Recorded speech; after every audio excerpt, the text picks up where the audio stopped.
Bonjour et bienvenue dans un pays aux espaces infinis, la Mauritanie.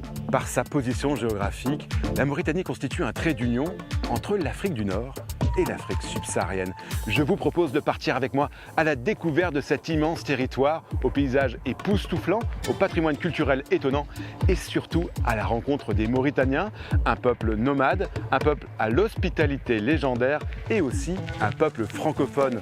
Car si l'arabe est bien sûr la langue officielle de la Mauritanie, les Mauritaniens sont très attachés à la langue française et ce sont ces Mauritaniens francophones qui vont vous faire découvrir leur culture, leurs traditions et aussi leur amour pour la langue française. Pour commencer cette traversée mauritanienne, je vous emmène à Nouakchott. Et pour me faire découvrir la capitale mauritanienne, j'ai rendez-vous avec Oulaye Kane. C'est une jeune journaliste et elle m'attend dans le centre de la ville. Alors vous êtes prêts? C'est parti pour un voyage en francophonie, en Mauritanie.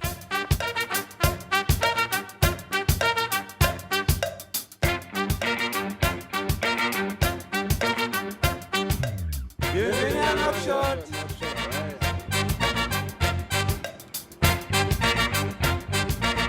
Bonjour, je m'appelle Oulaye Kane de la Mauritanie. Oulaye est une journaliste avec l'engagement chevillé au cœur.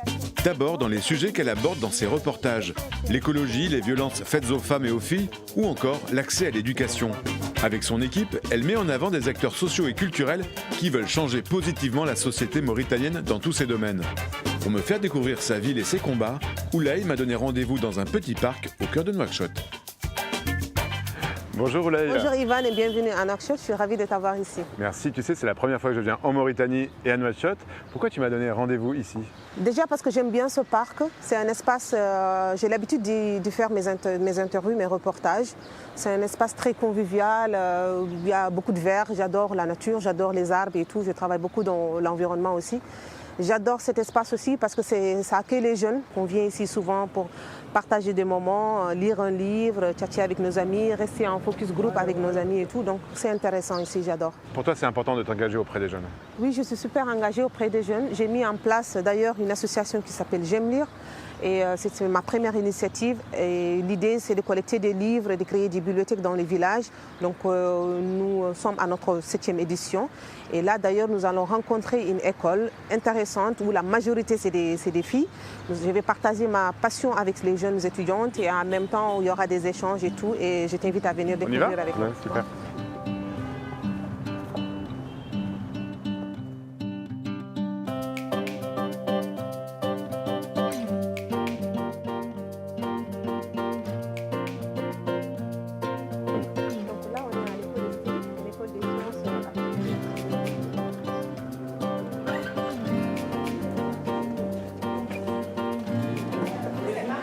Bonjour. Bonjour tout le monde, j'espère que vous allez bien. Merci d'avoir répondu à l'invitation.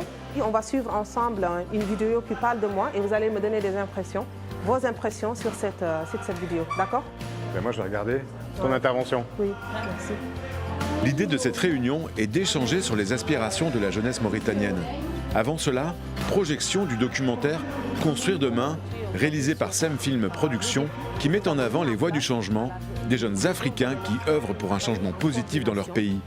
Comment faire en sorte qu'on nous écoute davantage, c'est de s'intéresser à ce qu'ils font et de demander à ça, c'est notre place, il faut qu'on réclame notre place. Oulaye est l'une des protagonistes de ce documentaire qui présente son engagement. La discussion s'installe ensuite entre elle et les jeunes. Toutes les discussions sont abordées. Je sais que vous pouvez parler. Je sais que vous avez quelque chose dans la tête et dans le cœur. Je sais que quand on vous donne la parole et quand ça commence, vous dites des choses vraiment intéressantes. Oulaye est venue aussi avec des livres qu'elle collecte avec son association J'aime lire afin d'encourager la lecture auprès de ces jeunes. Pour vous qui faites du marketing, ça peut être un livre très intéressant. Sourire, accolade, le plaisir de ces jeunes d'échanger ensemble est visible et communicatif. Oulaye, quel dynamisme, quelle énergie ils ont ces jeunes? Oui, bien sûr, c'était très intéressant la projection et ça a permis d'échanger avec les jeunes. Mais là, on va aller dans un autre espace culturel et de littérature. On va découvrir aussi d'autres jeunes. D'accord, et un endroit où tu vas souvent? Oui, bien sûr.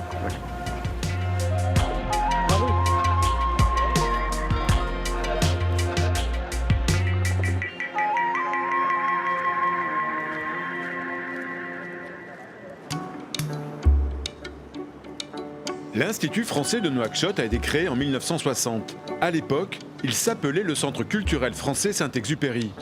En plein centre de la capitale, il fait vivre au quotidien la langue et la culture française avec une riche programmation culturelle dans ses espaces. Mais le bijou de l'Institut français se trouve à l'étage, c'est le Fonds Mauritanie.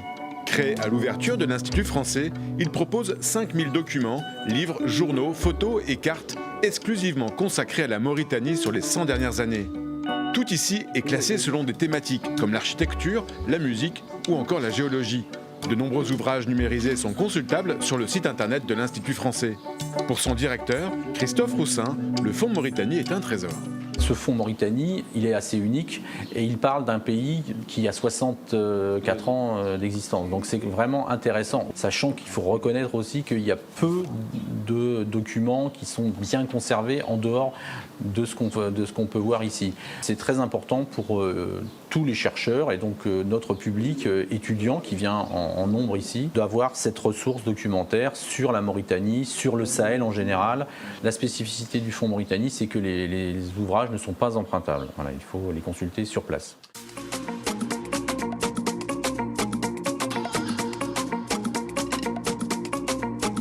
Oulay, qui on va rencontrer? On va rencontrer là, à traverser Mauritanie, de Cheikh Diagne, alias Mr. X.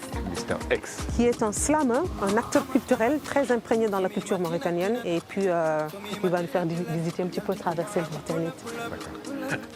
Salut. Salut, Mr. X. Monsieur Yvan. Bonjour. Comment allez-vous? Enchanté. Bonne arrivée. Ça va, Oulay? Vous allez bien? Ouais, alors on est devant la traversée mauritanide. La maison de quartier de la multiplication culturelle et de la langue française. Tu nous fais visiter? Avec plaisir. Bismillah, comme on dit. Bismillah. Allez.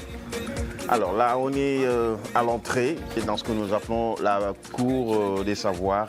Ça fait partie des espaces culturels qui recouvrent les jeunes et des plus accueillants aussi. Alors on va aller à l'intérieur. Mr. X me fait découvrir l'espace mauritanide. Dans une pièce, on trouve des étagères couvertes de livres que les jeunes peuvent emprunter. Beaucoup de ces ouvrages sont aussi destinés à l'association J'aime lire d'Oulay afin d'être distribués partout dans le pays. Au fond du couloir, une équipe réalise des films et des documentaires imaginés par des jeunes de la maison du quartier. L'objectif de cette maison est d'être un espace de créativité et d'échange ouvert à tous. Messieurs, dames, Merci X pour la visite. bon, au plaisir. C'était bien. C'est partagé. Pourquoi c'est important pour toi d'animer dans cette maison des activités autour de la langue française, autour de la francophonie? On sait que la Mauritanie est peuplée de jeunes et on a besoin de ces espaces-là, de culture et de multiplication culturelle pour pouvoir transmettre, recevoir et être toujours et encore dans cette diversité culturelle-là, mauritanienne bien sûr.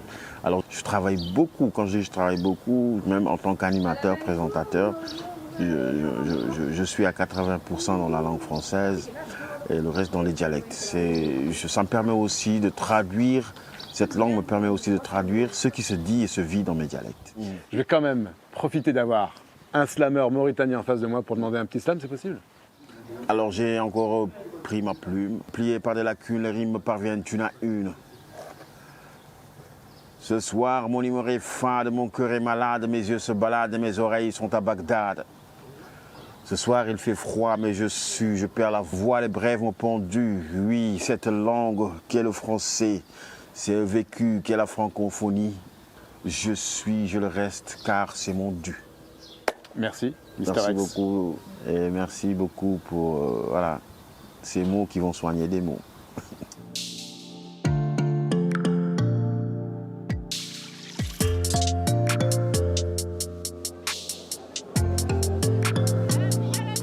Oulay, ça sent... Ça sent le poisson. Le ça poisson. Sent pas bon. ça sent pas très bon. On est au Mais marché aux poissons. Voilà, c'est normal, on est au marché des poissons. Donc là, si tu veux, je te fais découvrir un petit Ouais. peu le marché. On peut passer au milieu là. Alors qu'est-ce qu'on a comme poisson? Qu'est-ce que tu connais toi? On a des, Qu'est-ce que tu viens acheter ici? On a des chops. Capitaine. Capitaine. Des capitaines. Ça, c'est des lotans. J'aime bien manger, je cuisine ça, c'est un peu. D'accord. On a des sols. Sol. Ouais. Et là-bas, on a des crevettes et tout. Les Mauritaniens, c'est aussi un peuple de pêcheurs. Oui. C'est un peuple de pêcheurs. Nous, on aime beaucoup manger le poisson. On en produit beaucoup, on en consomme beaucoup, on exporte et puis voilà. C'est bruyant, c'est puant, mais il y a du bon poisson. On a les meilleurs poissons ici dans le monde. Dans le monde? Oui. Ah, dans le monde. On va aller voir la On y plage va maintenant, oui. Là, on sort du marché et on a la mer juste en face. On a la mer juste en face. C'est assez magique. Ah oui, là, il y a beaucoup de monde sur la plage. Oui, il y a beaucoup de monde. D'habitude, ils attendent le retour des pirogues qui ramènent des poissons. Normalement, ils doivent être là vers 17h, 18h. Donc, il y a des commerçants ici, il y a les revendeurs au niveau du marché qui attendent ces pirogues-là pour acheter le poisson et le revendre. On a des plages, on a le marché de poissons. Donc, il n'y a pas que le désert, il y a aussi la mer. C'est ça qui fait la particularité de la Mauritanie, c'est que ça fait partie de notre richesse. Et puis voilà quoi. C'est super agréable d'être là. Carrément. Tu sais quoi, je commence à aimer la Mauritanie. Il y a de grâce quoi. à toi. Merci beaucoup. On va se balader? Bien sûr.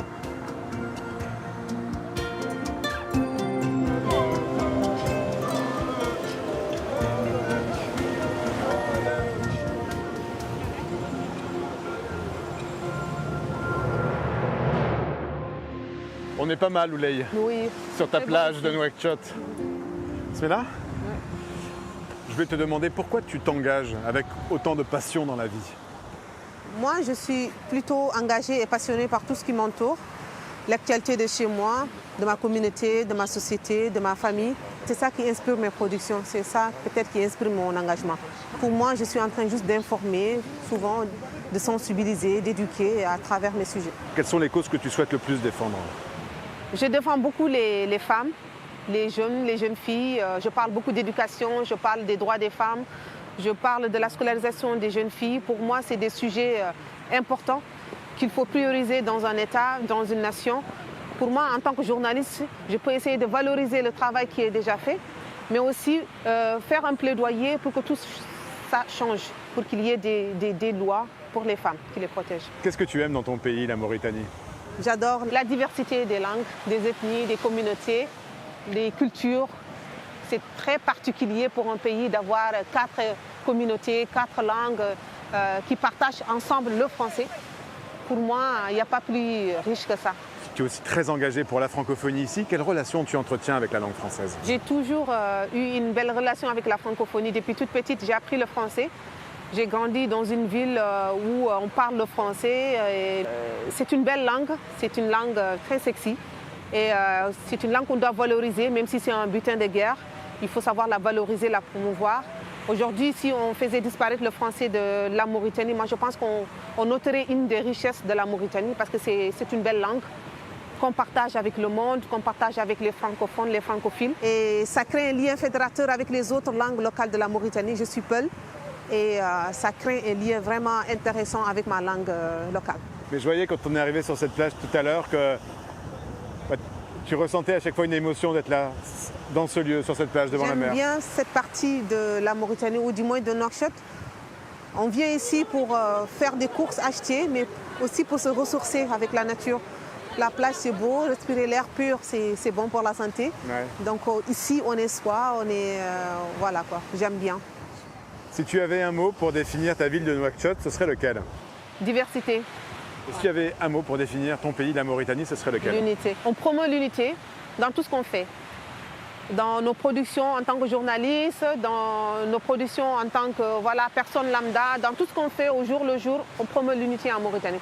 Parce que c'est ça qui peut faire valoriser notre pays, c'est ça qui fait la richesse d'un pays. Voilà. Écoute, merci de m'avoir fait découvrir Merci ta ville de beaucoup. Nouakchott. Merci. C'est un plaisir de te revoir. À Bravo. bientôt. À bientôt. Ciao.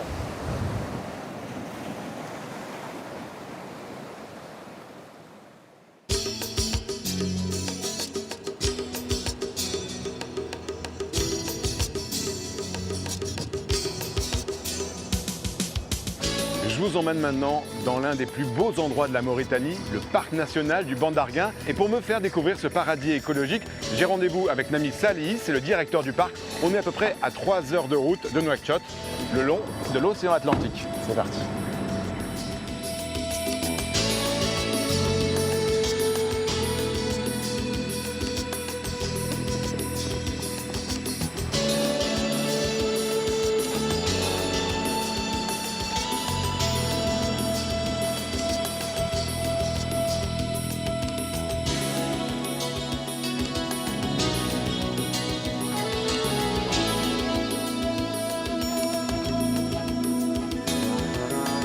La première fois que Nami Saheli vient sur le banc d'Arguin, il a 25 ans.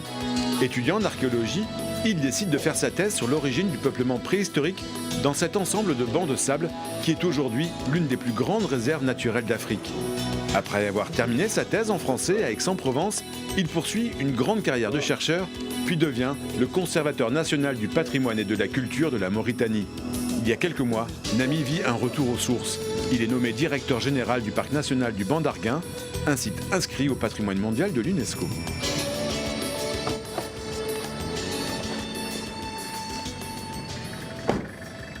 Bonjour Nami. Bonjour Eva, tu vas bien? Et comment tu veux que j'aille mal? Regarde ce paysage, c'est magnifique. On est au banc d'Arguin. C'est quoi le banc d'Arguin? On est dans une partie de la Mauritanie qui a été en fait donnée à l'humanité. Vous êtes dans le plus grand site du patrimoine mondial de l'Afrique de l'Ouest. Même c'est 12 000 kilomètres, c'est grand comme le Liban. Ouais. Ben ouais, c'est une zone immense où vivent en harmonie des populations depuis plusieurs centaines d'années, avec une biodiversité complexe. C'est un havre de paix pour la biodiversité. Tu es d'accord pour me faire visiter ton parc? Avec un grand plaisir. On va vous montrer certains de nos trésors. Et on prend le bateau alors? On y va. Bonjour. Bonjour. Bonjour. Bonjour. VFC Production.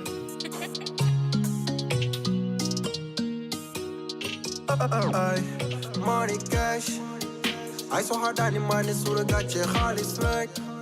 Ce qui est étonnant depuis qu'on se balade sur le banc d'Arguin, c'est que c'est très vert. Oui, il y a plusieurs endroits verts.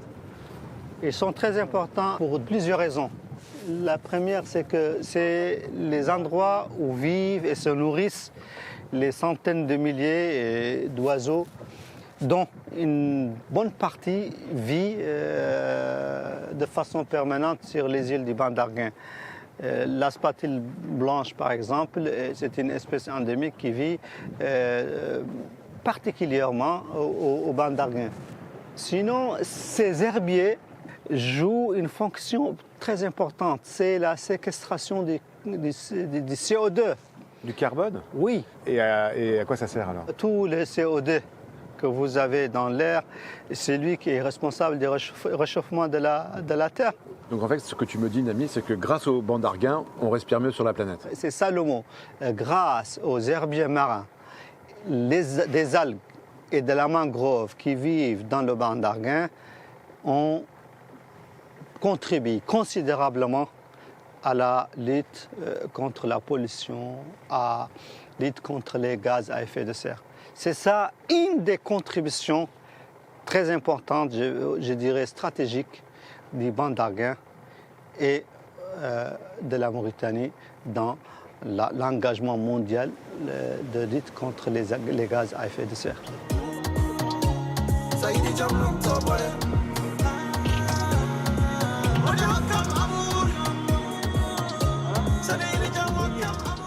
Nami, quand on voit ce banc de sable, on ne peut pas ne pas évoquer l'histoire du radeau de la Méduse. L'histoire de la Méduse est rendue célèbre grâce au tableau de Jéricho exposé au Louvre.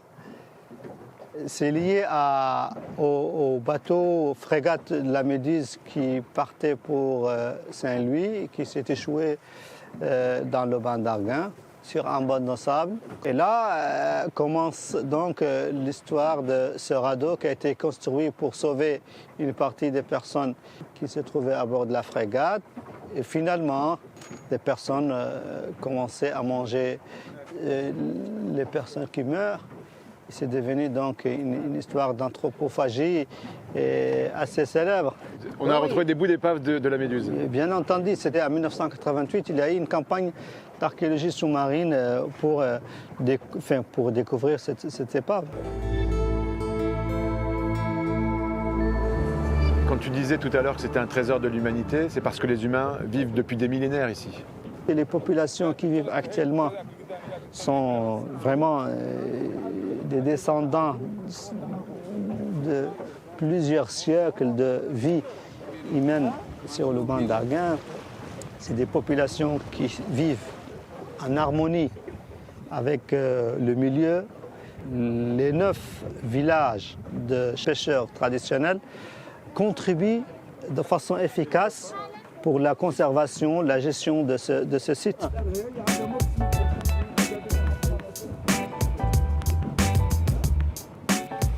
Tu vois, l'île là-bas, c'est l'île Arel.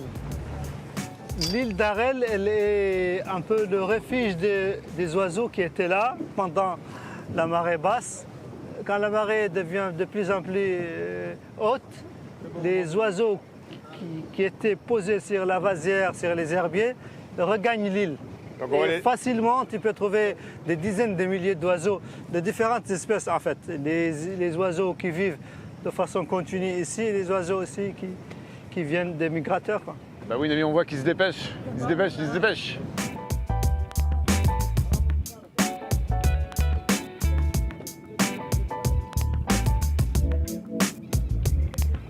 Nami, j'ai jamais vu autant d'oiseaux de ma vie. C'est un spectacle, mais tu vois le nuage là, tu vois le nuage. Le nuage, c'est un des nuages d'oiseaux. Ouais. Et il en vient de partout.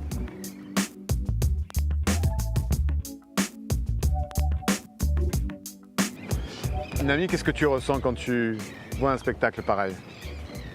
Écoute, on est trop petit par rapport à la nature. Tu vois? Ça c'est vrai. Ah, le thé.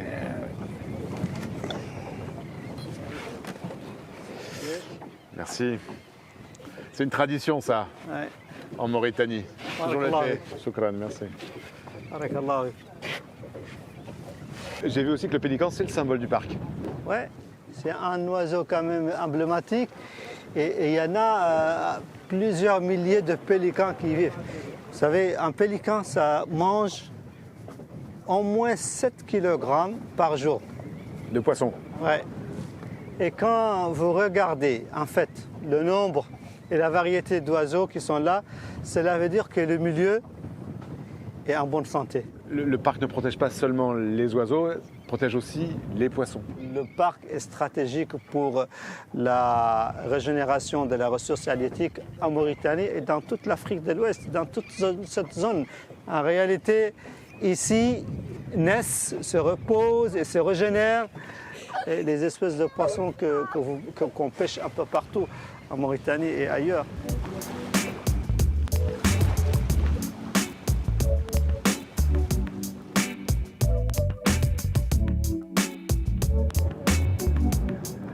Quand je vois ces animaux, quand je vois cette nature autour de nous, j'imagine que ça donne envie aux gens de venir.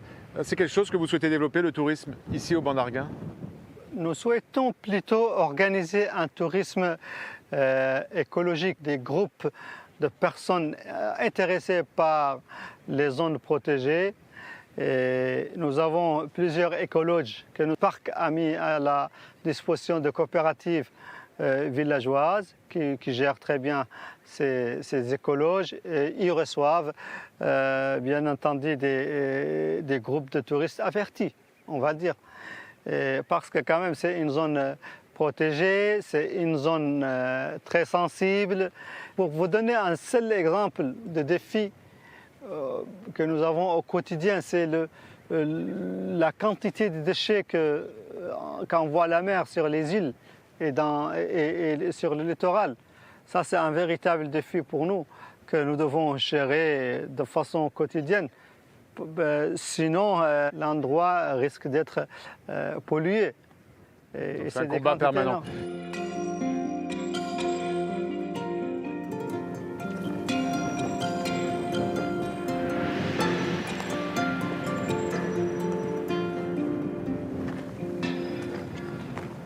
On se met là, devant ton banc d'Arguin. On est pas mal là. Ça fait 32 ans que tu viens ici, que tu as commencé ta carrière ici. Qu'est-ce que tu ressens, Nami, quand tu es en face de ce banc d'Arguin auquel tu as consacré plus de 30 ans de ta vie? Écoute, le banc d'Arguin, ça fait partie de ma vie. C'est un lieu de refuge de plusieurs millions d'oiseaux, mais c'est aussi un haut lieu de la protection de la nature, de la biodiversité marine, de la vie Les prochaines années vont nous montrer que ce site-là est très important pour la lutte contre les gaz à effet de serre. Tu as fait tes études, tu as travaillé dans des pays francophones comme la France ou le Maroc. Qu'est-ce que la langue française t'a apporté dans ta vie personnelle et professionnelle? Et je considère que la langue française est un support culturel qui véhicule plusieurs valeurs. Je sais que ces valeurs sont partagées, mais qui viennent de partout. Par exemple, pour moi, la langue française porte aussi des valeurs qui viennent de chez moi, de mon pays. L'ensemble de ces valeurs constitue, à mon avis, cette francophonie plurielle à laquelle appartiennent plusieurs peuples. Dont la Mauritanie. Bien sûr, dont la Mauritanie. Et notre culture arabo-musulmane, notre culture africaine est là, sous forme de valeurs exprimées en langue française. Si tu avais un mot, Nami, pour définir tout ça, ce banc d'Arguin auquel tu consacres ta vie, ce serait lequel? Le banc d'Arguin, officiellement, c'est un don à l'humanité. Bah, écoute, merci de m'avoir fait découvrir tout ça, ce banc d'Arguin. C'était un plaisir pour moi. Et je t'invite à revenir. Bien, je reviendrai. Et nous, on ne se quitte pas ici au banc d'Arguin. Je vous donne rendez-vous très prochainement sur TV5 Monde pour la suite de la découverte de ce fascinant pays. Nous traverserons des océans de sable à la découverte de la Sorbonne du désert ou encore des cités caravanières hors du temps. Et surtout, nous rencontrerons des Mauritaniens passionnés par leur pays, mais aussi par la langue française. D'ici là, portez-vous bien où que vous soyez sur la planète francophone. Comment on dit au revoir en Mauritanie? On va dire ma salama. Ma salama. Ma salama. Salut.